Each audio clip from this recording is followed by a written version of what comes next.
सावन चल रहा है और सभी जगह शिव भक्ति की गूंज है। सावन भगवान शिव को प्रसन्न करने के लिए सबसे श्रेष्ठ और उत्तम माना जाता है। इस मास में भगवान शिव की पूजा पूरे धूमधाम और विधि से की जाती है। सावन में भगवान शिव और माता पार्वती धरती पर भ्रमण करते हैं, अपने भक्तों के सभी कष्ट दूर करते हैं। सावन के सभी सोमवार को शिव की विशेष रूप से आराधना की जाती है। एक नगर में एक बहुत धनवान साहूकार रहता था, परंतु उसे निसंतान होने का बहुत बड़ा दुख था। वह हमेशा इसी चिंता में रहता था।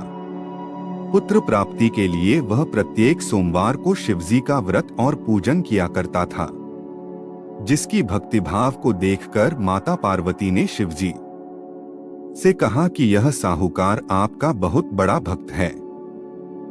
यह बहुत लगन से आपका पूजन और व्रत करता है। आपको इसकी मनोकामना पूर्ण करनी चाहिए। शिवजी ने माता से कहा कि हे पार्वती, यह संसार कर्म क्षेत्र है। जो इस संसार में जैसा कर्म करते हैं वैसा ही फल भोगते हैं। परंतु माता पार्वती की जिद के सामने शिव जी को झुकना पड़ा। भगवान शिव ने कहा कि इसके भाग्य में पुत्र न होने पर भी मैं इसको पुत्र की प्राप्ति का वर देता हूँ, परंतु यह पुत्र केवल 12 वर्ष तक जीवित रहेगा। माता पार्वती और शिव की सभी बातें साहूकार सुन रहा था, जिसक वजह से न उसे खुशी मिली और न दुख हुआ। हालांकि वह पहले की तरह ही भगवान शिवजी का व्रत और पूजन करता रहा था। कुछ समय बाद उसे सुंदर पुत्र की प्राप्ति हुई। साहूकार के घर में खुशी जा रही थी, पर उसे कोई प्रसन्नता नहीं थी। जब लड़का 11 साल का हो गया तो उसने पढ़ने के लिए पुत्र को काशी भेज दिया। साहूकार ने साथ में बालक के मामा को भी भेजा। साहूकार ने अपने साले से कह दिया था कि रास्ते में जिस स्थान पर भी जाऊं, यज्ञ तथा ब्राह्मणों को भोजन कराते जाऊं। मामा और भांजे यज्ञ और ब्राह्मणों को भोजन कराते जा रहे थे। जाते जाते एक राजधानी पहुंच गए जहां राजा की कन्या का विवाह था, लेकिन बारात लेकर आने वाले राजा का लड़का काना था। राजकुमार के पिता को चिंता थी कि वर को देख कन्या शादी के लिए मना न कर दे। तभी राजकुमार के पिता अति सुंदर साहूकार के लड़के को देखकर सोचा क्यों न शादी तक इस लड़के को वर बना दिया जाए। साहूकार के लड़के के साथ विवाह कार्य संपन्न हो गया। लड़के ने ईमानदारी दिखाते हुए शादी के दौरान राजकुमारी के चुनरी पल्ले के पल्ले यानी शादी में जो गांठ बांधा जाता है उस पर लिख दिया कि तेरा विवाह तो मेरे साथ हुआ है। राजकुमार के साथ तुमको भेजेंगे, वह एक औंख से काना है और मैं काशी पढ़ने जा रहा हूँ। सच्चाई जानकर लड़की बारात के साथ जाने से मना कर दिया।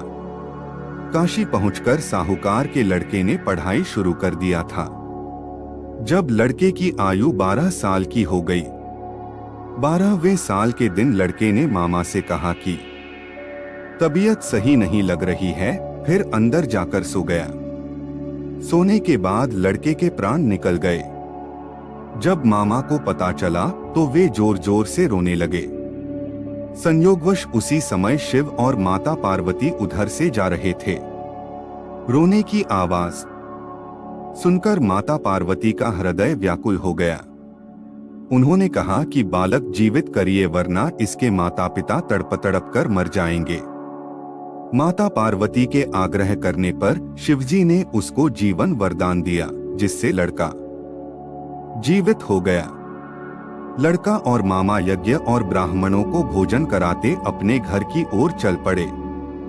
वे उसी रास्ते से लौटे जिस राज्य में साहूकार के लड़के और राजकुमारी की शादी हुई थी। राजा ने लड़के को पहचान लिया और राजकुमारी के साथ उसकी विदाई कर दी।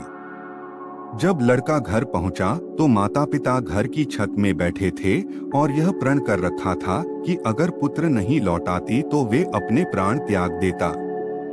सेठ ने आनंद के साथ उसका स्वागत किया और बड़ी प्रसन्नता के साथ रहने लगे। जो भी सोमवार के व्रत को करता है और इस कथा को पढ़ता या सुनता है, उसकी समस्त मनोकामनाएं पूर्ण होती हैं।